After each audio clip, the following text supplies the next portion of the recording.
Libro de Hechos, capítulo 2.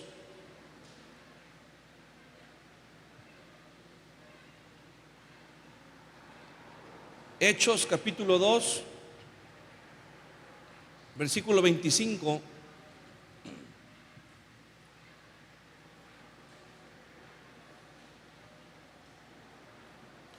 Dice así la palabra del Señor: porque David dice de él, o sea, de Jesús: veía al Señor siempre delante de mí, porque está a mi diestra, no seré conmovido. Por lo cual mi corazón se alegró y se gozó mi lengua, y aún mi carne descansará en esperanza, porque no dejarás mi alma en el Hades, ni permitirás que tu santo vea corrupción. Me hiciste conocer los caminos de la vida, me llenarás de gozo con tu presencia. Versículo 29. Varones hermanos, se os puede decir libremente del patriarca David, que murió y fue sepultado, y su sepulcro está con nosotros hasta el día de hoy. Pero siendo profeta y sabiendo que con juramento Dios le había jurado que de su descendencia, en cuanto a la carne, levantaría al Cristo para que se sentase en su trono, viéndolo antes, habló de la resurrección de Cristo, que su alma no fue dejada en el Hades, ni su carne vio corrupción. A este Jesús resucitó Dios, de lo cual todos nosotros somos testigos. Así que, exaltado por la diestra de Dios y habiendo recibido del Padre la promesa del Espíritu Santo, ha derramado esto que vosotros veis y oís.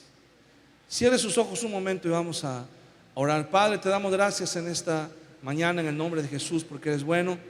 Gracias porque tú estás con nosotros, Señor, y nos permites una vez más estar reunidos. Te pedimos que nos hables el día de hoy por medio de tu palabra, Señor, y que por medio de este mensaje, Señor, nuestro corazón pueda ser edificado, pueda ser bendecido, y podamos, Señor mi Dios, tener esa ministración gloriosa. Espíritu Santo, queremos que el día de hoy te derrames sobre nuestros corazones de una manera muy especial. Te pedimos, Señor, toma el control de nuestra vida. Sé tú el Señor, sé tú quien nos guarde, Señor, y quien tenga en todo momento, Señor, la preeminencia en este lugar, Padre. Te damos muchas gracias en el nombre de Jesús.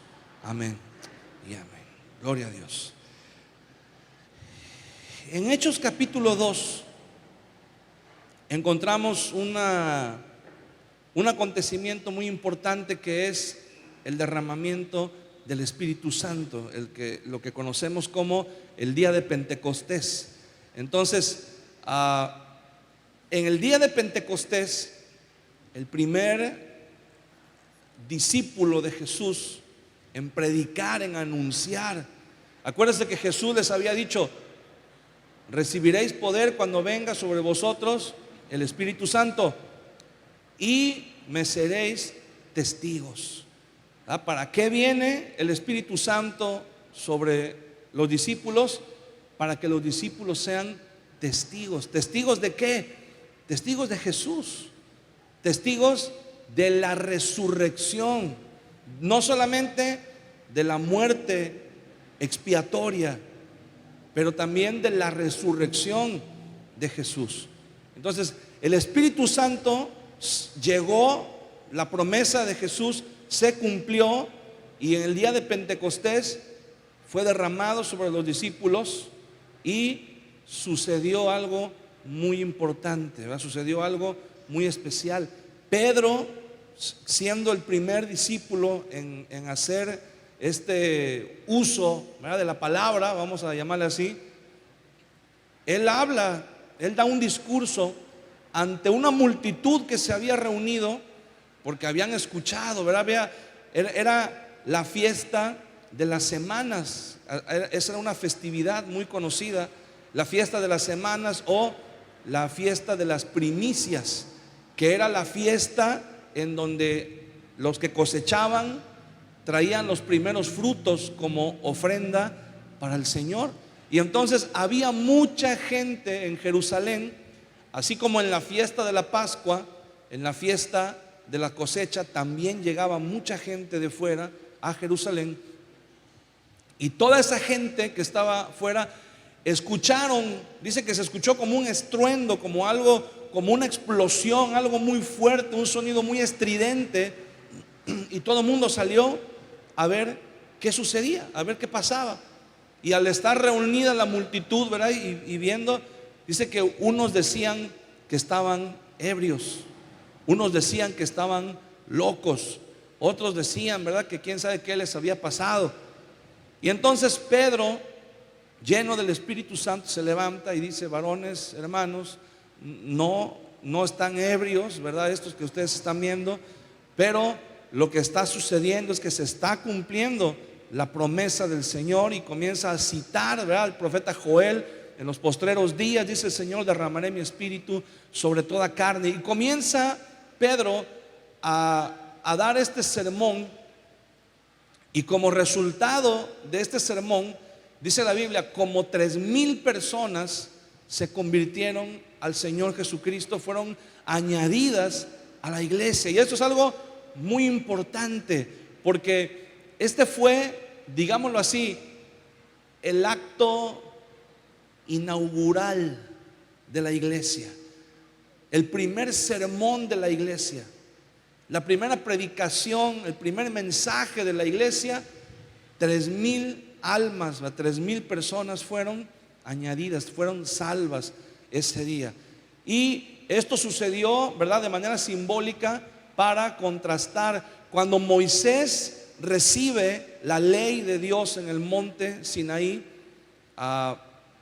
Dice la Biblia que cuando él desciende del monte, encuentra que algunas personas del pueblo de Israel estaban adorando una imagen, un becerro de oro. Y entonces Moisés dice en Éxodo capítulo 34: los que estén con Jehová, vengan conmigo.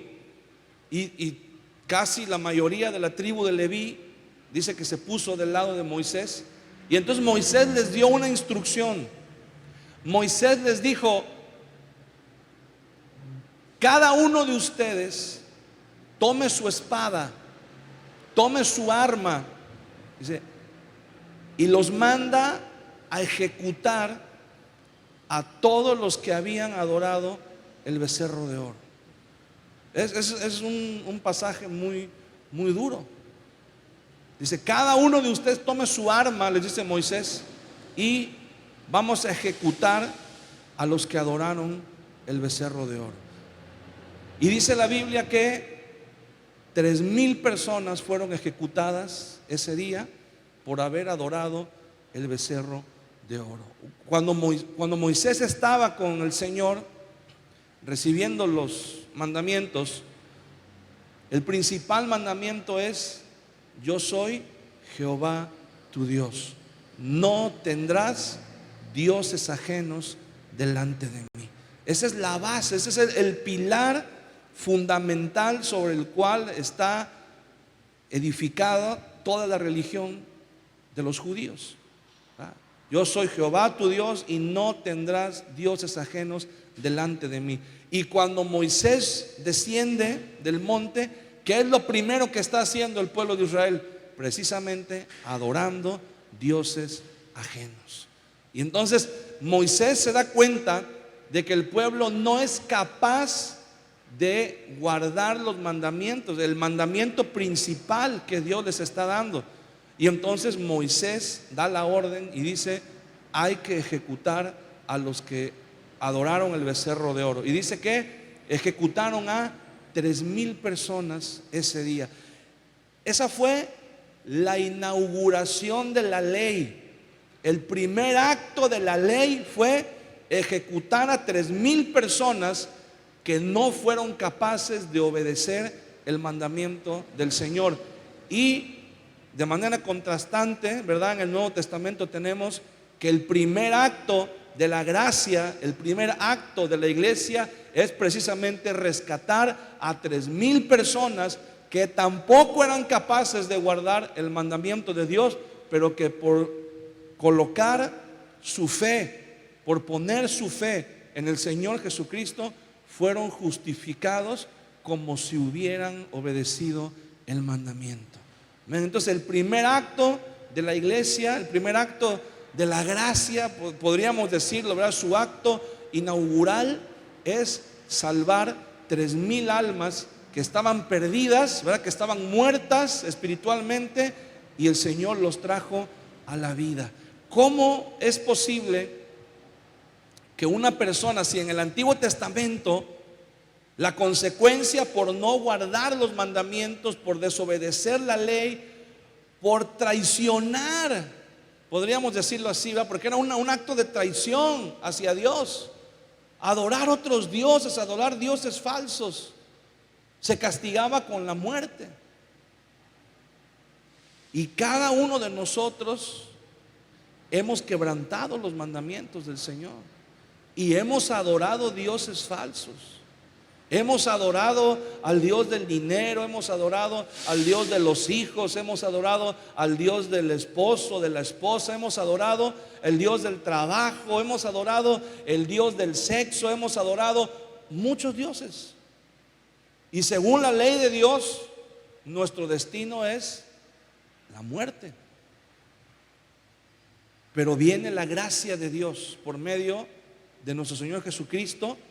Y cuando nosotros depositamos nuestra fe y nuestra confianza en el Señor, somos justificados por medio de la muerte de Jesús. Nuestro pecado es juzgado en Jesús. Cuando Jesús murió en la cruz del Calvario, Él murió para justificarnos. Él no pecó. Dice la Biblia que Él fue sin mancha, sin pecado. Pero cuando Él va a la cruz, acuérdese que la consecuencia inmediata del pecado es la muerte espiritual. Y muerte significa separación. Hay una separación, ¿verdad? El profeta Isaías dice: vuestros pecados han hecho separación entre Dios y vosotros. Entonces, alguien que peca es alguien que está muerto espiritualmente, alguien que está separado de Dios. Estamos alejados de Dios. Esa es la consecuencia del pecado. Y cuando Jesús está en la cruz, Dios trae la consecuencia del pecado sobre Jesús. Y por eso Jesús, dice la Biblia, que estando en la cruz, Él exclamó: Dios mío, ¿por qué me has abandonado? ¿Por qué me has desamparado? Porque esa es la condición del ser humano pecador: estar separados de Dios, desamparados por Dios. Y cuando Jesús estuvo en la cruz, Él vivió esa ausencia de Dios que viene como consecuencia del pecado. ¿Y por qué Jesús vivió esa ausencia de Dios? Para que nosotros, por la gracia del Señor, pudiéramos experimentar y vivir la presencia de Dios en nuestras vidas. Cuando nosotros ponemos nuestra fe en el Señor Jesucristo, es como si nosotros hubiéramos sido juzgados. Es como si nosotros hubiéramos sido crucificados con Cristo. Nuestro pecado ya fue pagado. Pero no solamente fue pagado nuestro pecado, sino que dice la Biblia que la obediencia de Jesús cuenta ahora como obediencia nuestra. Jesús vivió en perfecta obediencia al Padre durante toda su vida. Entonces, cuando Jesús muere por nosotros en la cruz, hace un intercambio. No solamente nuestro pecado es tomado y puesto sobre Jesús, pero también la santidad y la obediencia de Jesús es puesta sobre nosotros. Y así como el Padre declara, ¿verdad?, cuando Jesús fue bautizado y cuando Jesús fue transfigurado en el monte, la voz de Dios se escuchó diciendo: este es mi Hijo amado, en quien tengo complacencia. ¿verdad? Lo que Dios estaba diciendo es: este es mi hijo amado, en él me complazco. O sea, todo lo que él hace me complace. ¿Por qué? Porque él me obedece. Entonces, de la misma manera como Dios miró a Jesús, es la misma manera como Dios nos ve a nosotros ahora que estamos en Cristo. El apóstol Pablo dice que estamos vestidos de Jesucristo. Cuando Dios nos ve a nosotros, hermano, no ve nuestros pecados, no ve nuestra desobediencia, no ve la mancha de nuestras vestiduras, ¿verdad? Hablando espiritualmente, porque eso ya fue pagado por Jesús, ya fue limpiado por Jesús. Pero ahora cuando Dios nos ve en nosotros la misma obediencia que vio en Jesús, la misma santidad que vio en Jesús. Y así como Él se agradó de Jesús, así se agrada de nosotros. Fíjese, nosotros no somos arrimados en la presencia de Dios. Fíjese que cuando usted y yo venimos a la presencia de Dios, no es como que si Dios dijera: ahí viene el pecador pero pues bueno, ni modo, ¿verdad? Creyó en mi hijo y pues ni modo, lo tengo que aceptar. Pero pues, imagínense que Dios nos dijera: sí, te acepto, pero quédate ahí lejitos, ¿verdad? Porque eres pecador y se puede contaminar aquí. No. Cuando tú vienes a la presencia de Dios, Dios dice de ti lo mismo que dijo de Jesús: este es mi hijo amado, en quien tengo complacencia, ¿verdad? Y Dios te dice: bienvenido, pasa, mira, ven, tú eres. La misma santidad que había en Jesús está en ti. ¿Por qué? Porque nos fue imputada, ese es el término correcto, nos fue imputada la santidad de Jesús. Y no solamente eso, sino que dice la Biblia que por la resurrección de Jesús tenemos nosotros garantizada la vida eterna. Pedro está citando a David cuando David exclama, ¿verdad? En el Salmo 16, usted lo puede leer después en casa, libro de Salmos, capítulo 16, versículo del 8 al 11. Veía al Señor siempre delante de mí, porque está a mi diestra, no seré conmovido. Por lo cual mi corazón se alegró y se gozó mi lengua, y aún mi carne descansará en esperanza, porque no dejarás mi alma en el Hades, ni permitirás que tu santo vea corrupción.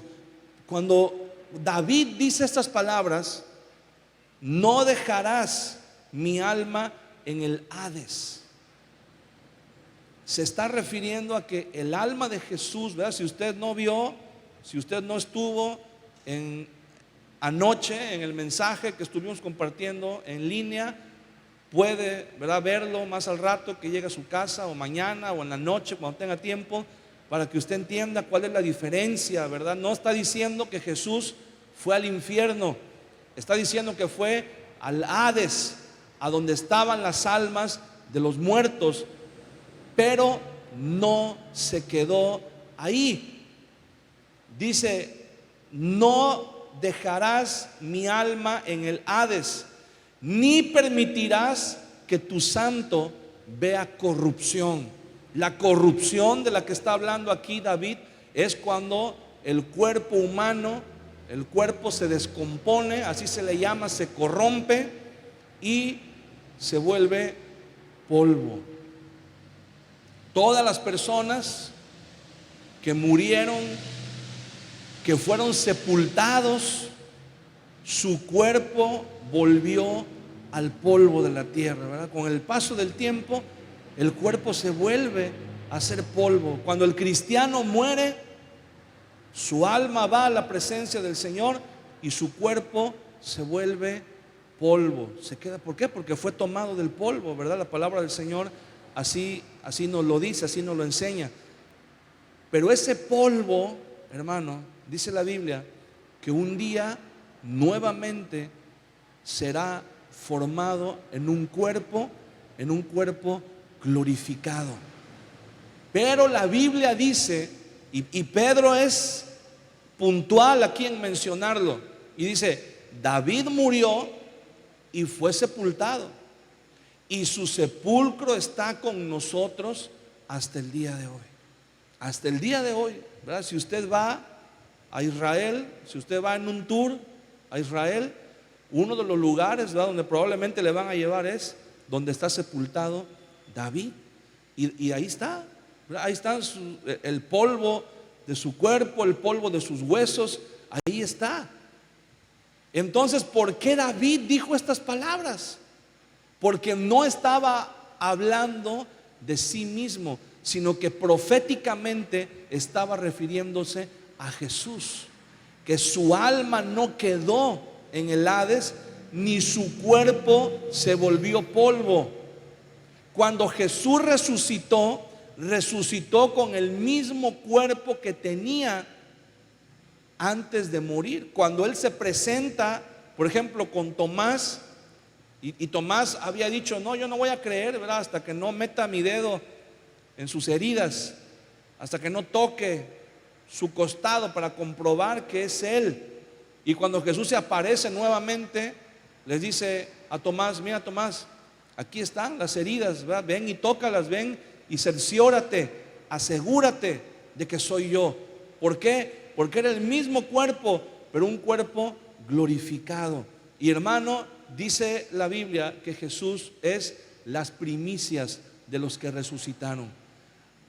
Esto quiere decir que no solamente al morir Jesús nuestros pecados fueron limpiados y nos fue imputada su santidad, sino que además, así como Jesús resucitó, así también un día nosotros vamos a resucitar, ¿verdad? Y vamos a estar con el Señor para siempre. Y toda esa seguridad, escúchame lo que le voy a decir,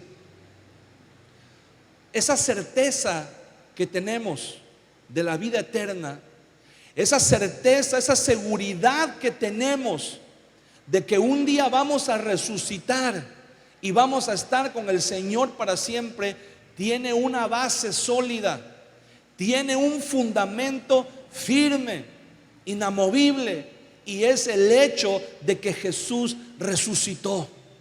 La resurrección de Jesús no es una fábula. La resurrección de Jesús no es simbólica ni metafórica. La resurrección de Jesús es un hecho. La resurrección de Jesús es una realidad.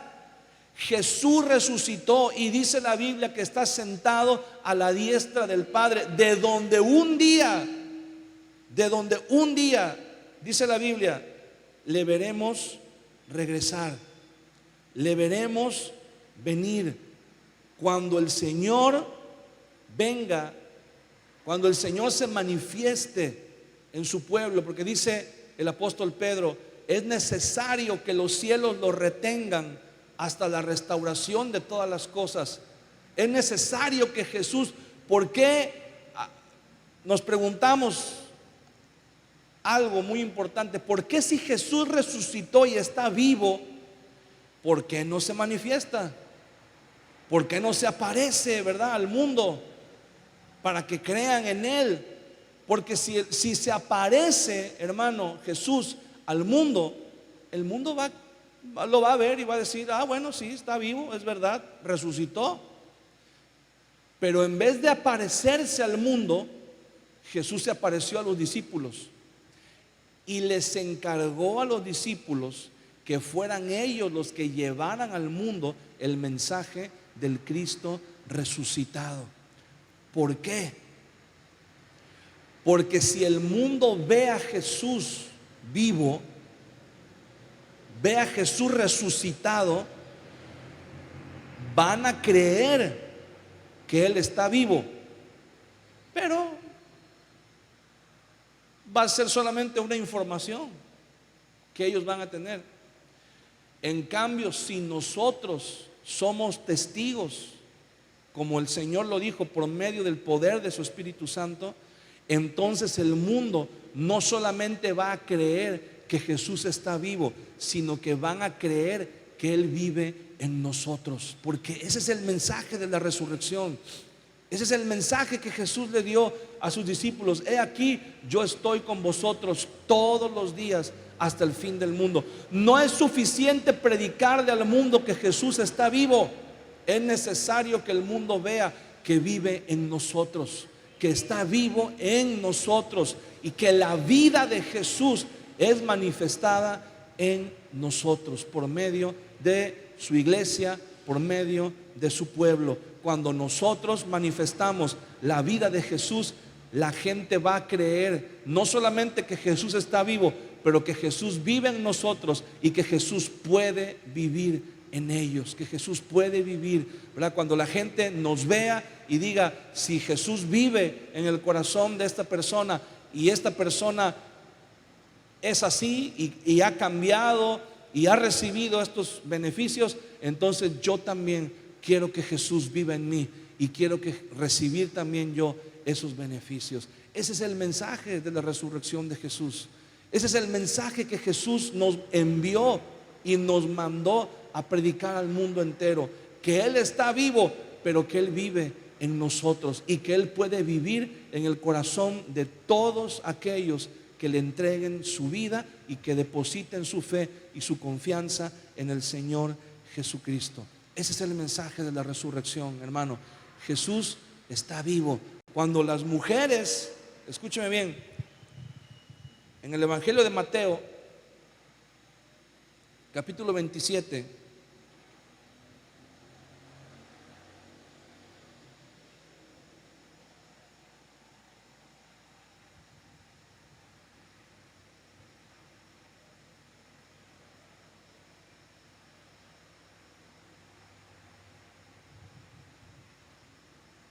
no, en el capítulo 28, perdón, Mateo capítulo 28.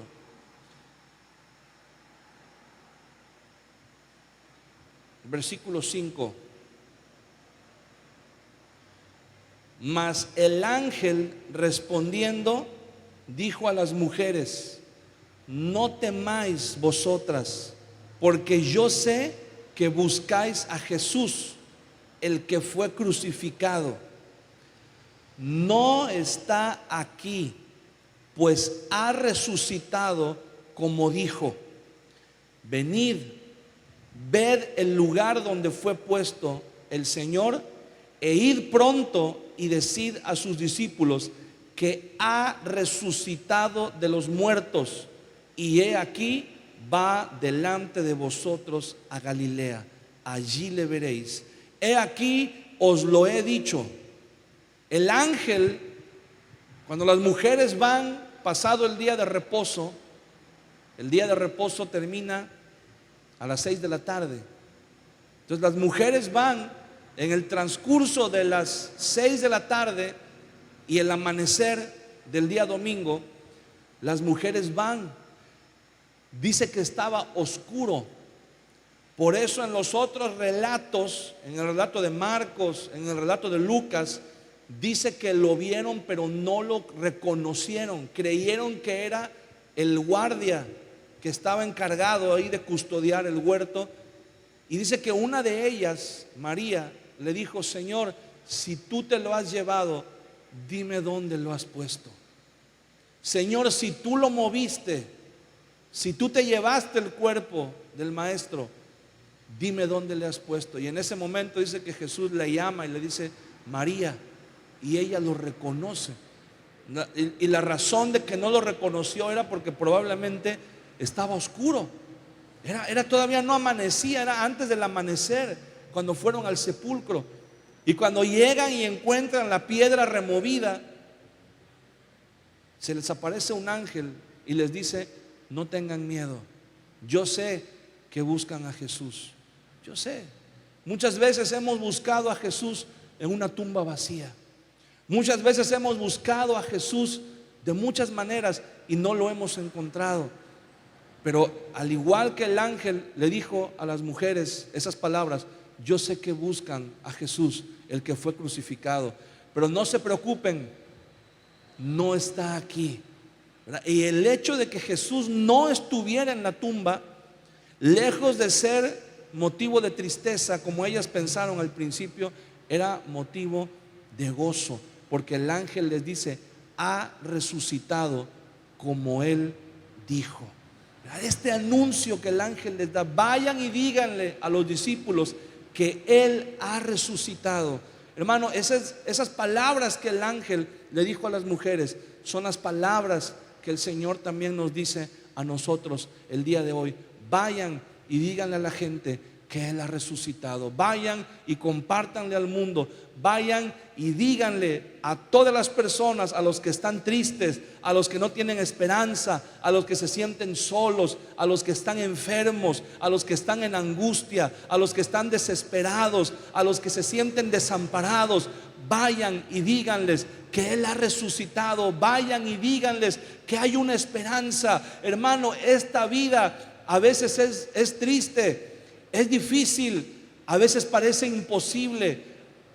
A veces sentimos que no vamos a poder alcanzar nuestras metas. Sentimos que no vamos a poder lograr lo que nos proponemos, hermano. Y qué triste es pensar que esta vida es todo lo que hay, porque llega un momento que nos damos cuenta de que no vamos a poder alcanzar lo que quisiéramos en esta vida. Y si esta vida fuera todo lo que hay, diríamos: qué triste, nuestro destino es fracasar, nuestro destino es quedarnos a medias, nuestro destino es quedarnos incompletos. Pero cuando viene la noticia y se nos dice: Jesús ha resucitado, hermano, eso lleva implícita la esperanza de que hay algo más que esta vida, que esta vida no lo es todo, que cuando esta vida termine tenemos una vida eterna preparada por Dios, en donde vamos a experimentar cosas que ni siquiera podemos imaginarnos en esta tierra.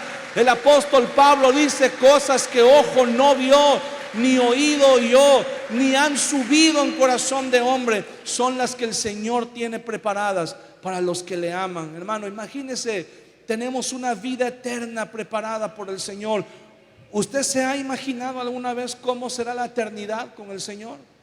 ¿Se ha imaginado usted alguna vez cómo va a ser estar en la presencia de Dios por siempre? Quiero invitarle a que se ponga de pie conmigo un momento.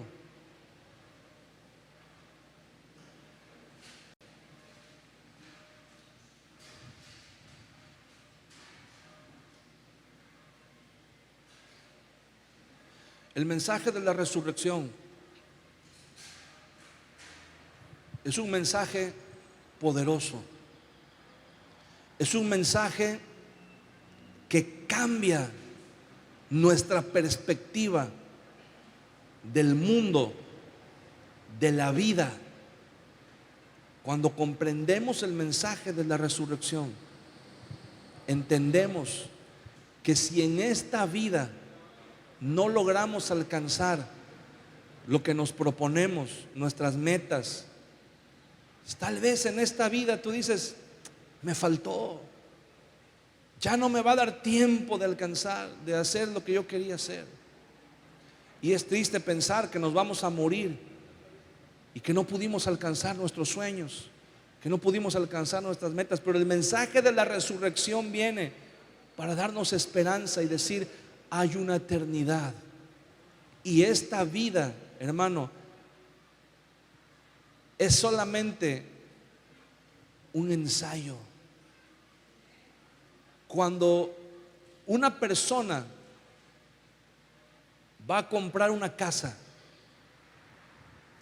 antes de comprar la casa, ya sea que la vaya a comprar o ya sea que la vaya a construir, antes se le muestra el diseño de la casa, ¿verdad? A escala. A veces cuando te dicen: ya tienes los puntos, ya puedes solicitar, ¿verdad?, que te den tu casa.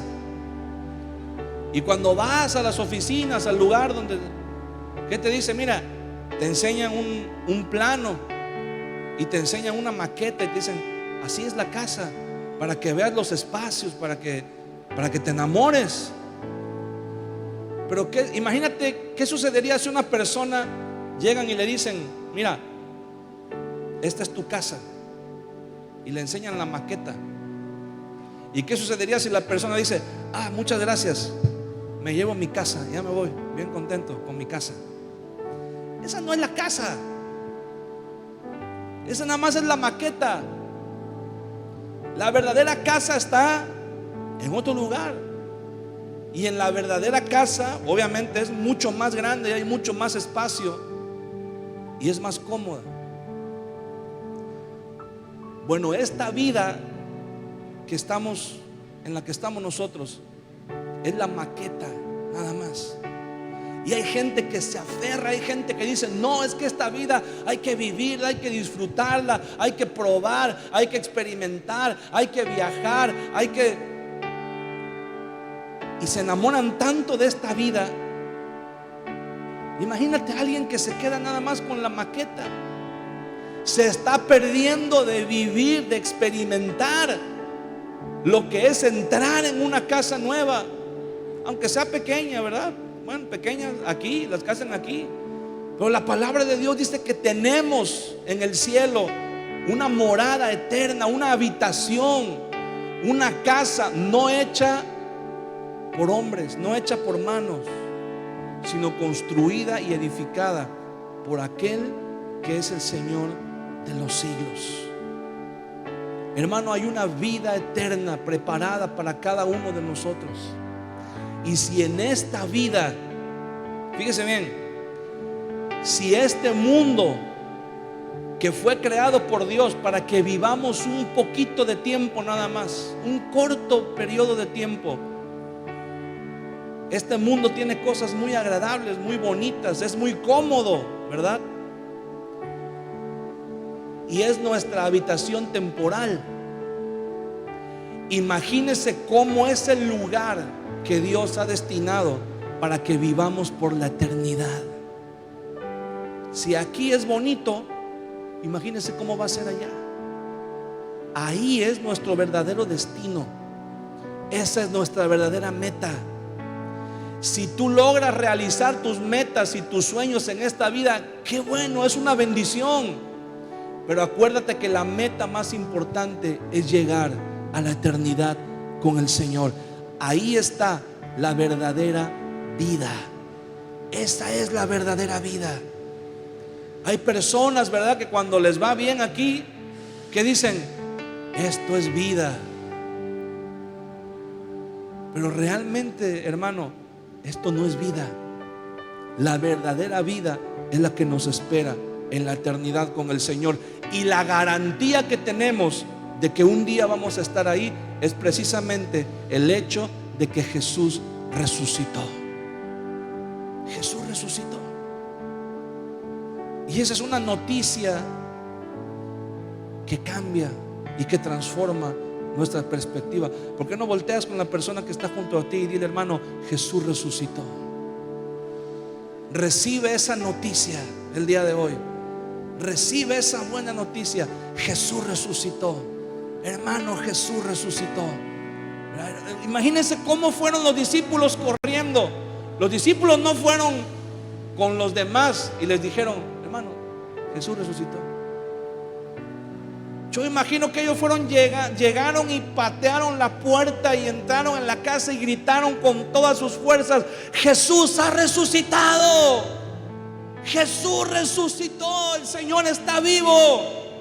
Las promesas de Dios son reales. Se cumplió lo que Él dijo, se hizo verdad. Dele un aplauso al Señor en esta mañana. Señor, tú estás vivo, tú resucitaste. Y esa es la garantía que tenemos de la vida eterna. Esa es la garantía que tenemos de que un día vamos a estar en tu presencia. Cierra tus ojos.